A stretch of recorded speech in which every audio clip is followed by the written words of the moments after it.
उठा उठा, थंडी झाली. गे राधा उठ उठ बाई. किती वाजले बघ, 8 वाजले. पिलू बापरे केवढं जड आहे.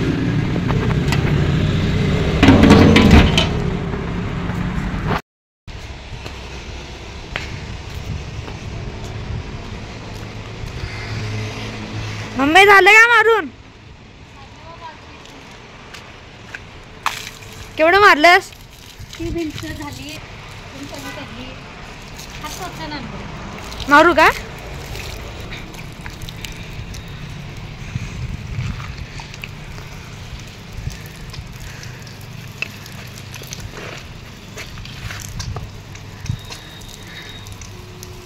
त्या ह्याच्यात कॅन मध्ये पण पाणी मारा घालायचं.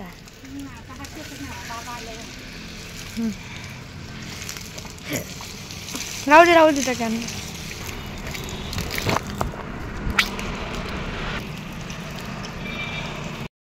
बघा आपला नीलचा काही डब्बा तयार झालेला आहे. मस्तपैकी शाबू वडे, छानपैकी चटणी. हे चटणीची मी रेसिपी काही शॉर्ट व्हिडिओ बनवलेला आहे, ते बघा. हॅलो नमस्कार, मी प्रतिभा. तुम्हाला सर्वांचं स्वागत करते आपल्या चॅनलवर. तर आजचा दिवस मला खूप छान सुंदर जाऊन तुमच्या मनातील सर्व इच्छा पूर्ण होईल. इथे पुदिन्याचं रोप लावलं होतं, कसलं छान आले दाखवते. हे बघा माझ्याकडे पुदिना नव्हता म्हणून कधी मी हे दुसऱ्यांचं आणून छोटंसं असं होतं ते लावलेलं. आता भरले बघायचं. चला फुलं काढून आले आणि देवपूजा करून घेऊया. झाडू मारून झालेलं आहे, फरशा पुसून झालेलं आहे, बाथरूम टॉयलेट सगळं वॉश करून झालेलं आहे. आता देवपूजा करून जेवणाला घालायचं.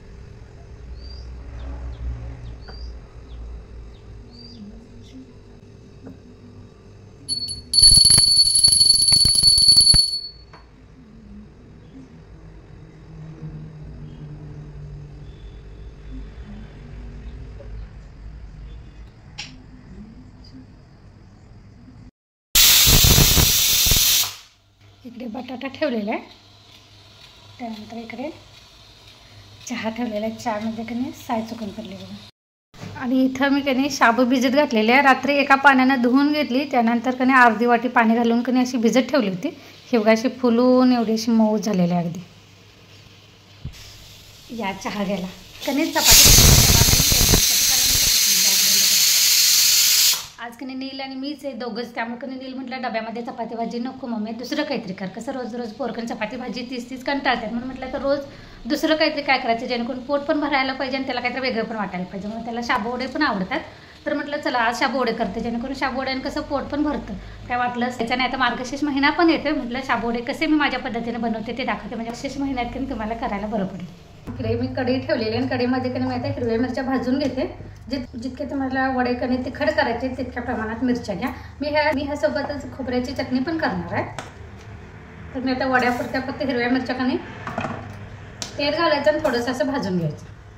तर मिरच्या थोड्या भाजल्या की त्यामध्ये थोडी कोथिंबीर घालायची आणि मिक्सरला कधी पाणी न घालता वाटण करायचं. पाणी अजिबात वापरायचं नाही, तसंच कोरडं असं बारीक वाटण करायचं. साखर कधी या डब्यामध्ये काढलेली संपलेली आहे, त्यामुळे घासला आहे. बाहेरच्या कटाड्यावर कधी साखर घालून ठेवते, जेवण पडलं की थोडं वाळायला आणि परत कधी साखर भरायला होईल.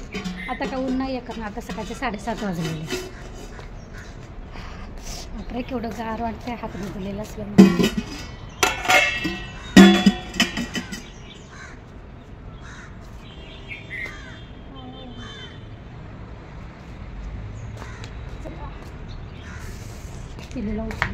किलो उठा कधी बटाटा वगैरे साल उकडलेला बटाटा आहे, त्याला साल काढून घेऊया. आणि हे मिरची भाजून ठेवलेली आहे की नाही गार करत, ही मिरची आणि कोथिंबीरचं वाटण करून घेऊया.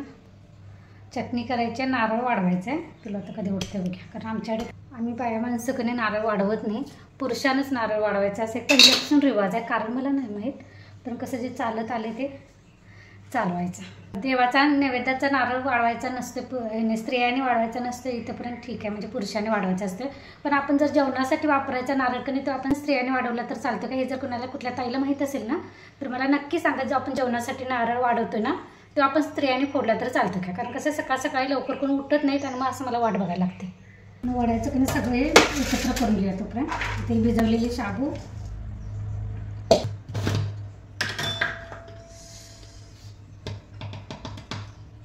मीठ घालायचं. थांबायला साखर आता तिकडून आणायला पाहिजे मला, कारण डबा घासलाय ना.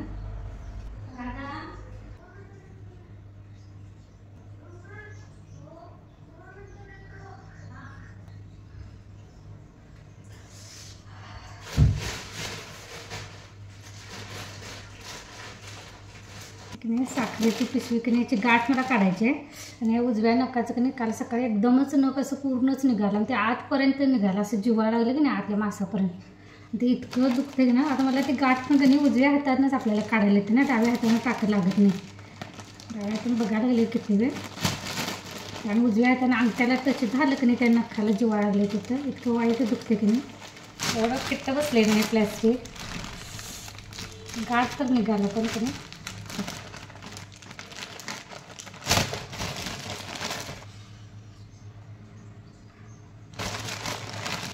डबा वाळल्याशिवाय की मी साखर की नाही डब्यात भरू शकत नाही. त्यामुळे जितकी लागते तेवढंच घेऊया.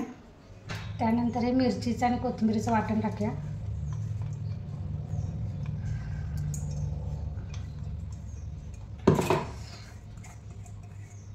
त्यानंतर भाजलेल्या शेंगदाण्याची भरड टाकायची. नंतर इतके बटाटे उकडून घेतलेले आहेत की नाही, तर ते आपण टाकूया. पहिल्यांदा साल काढून हे करूया.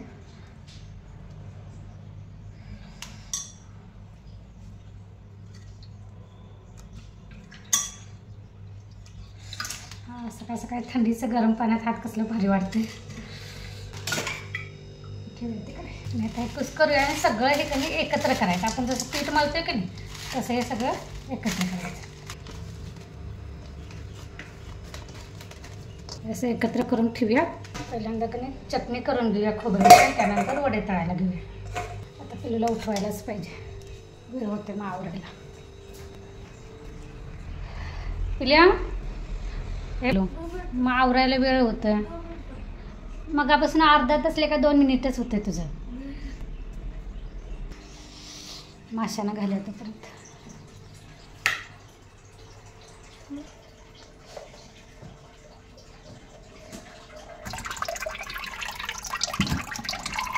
पांढरा मासा आहे ना, असं वर तोंड करतं आणि एक सारखं की नाही असं खात सोडते.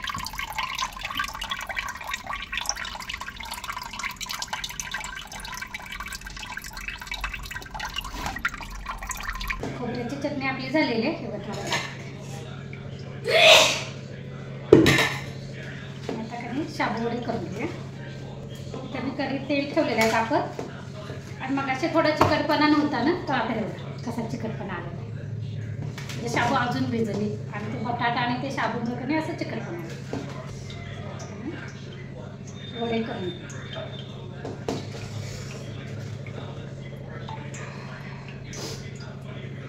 किती वाजले पिलू? 8:15.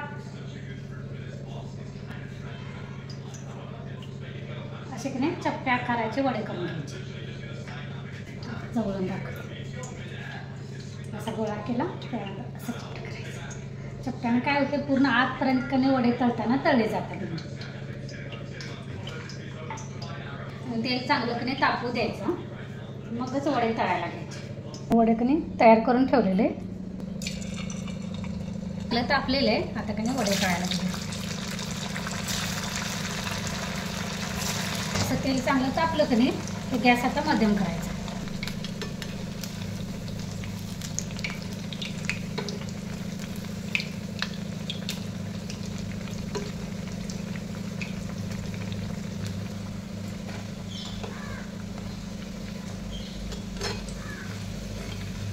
मस्तपैकी कणी असं दोन्हीकडून भाजल्यानंतर कणी गॅस बारीक केला. बारीक गॅसवर परत असं तांबूस कलर येईपर्यंत असं भाजून घेतला. म्हणजे आतून आणि बाहेरून दोन्ही बाजूनं कणी आपले वडे चांगले तळले जातात. ह्याच असतं असे आपले वडे तळलेले.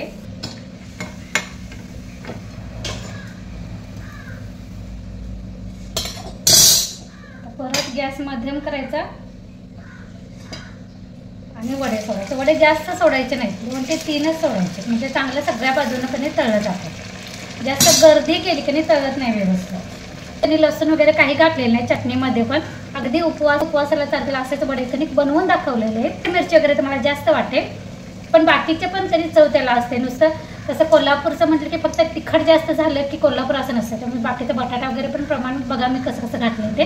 मार्गशीर्ष महिन्यातल्या पहिल्या गुरुवारी कणी आमच्या कोल्हापूरच्या पद्धतीने असे झणझणीत शाबू वडे चटणी करून बघा. तुम्हाला नक्की आवडतील आणि मला त्यानंतर कमेंटमध्ये रिप्लाय द्या बनवून झाल्यानंतर. चला ते बाकीचे पण कणी मी तळून घेते. तर तुम्हाला कसं वाटलं ते मला नक्की सांगा. चला डबा भरूया. पुराणाकडे चपाती भाजीपेक्षा थोडंसं वेगळं काहीतरी बनवून दिलं की नाही तो आपण डबामध्ये व्यस्त करतो. कधी डब्यासोबत ते सफरचंद दिलेलं आहे ते धुवून मी ह्या कॅरीबॅगमध्ये घालते म्हणजे धूळ बसत नाही त्याला शिकत नाही आणि असं पॅक करून की नाही डब्याच्या पिशवीमध्ये टाकून देते.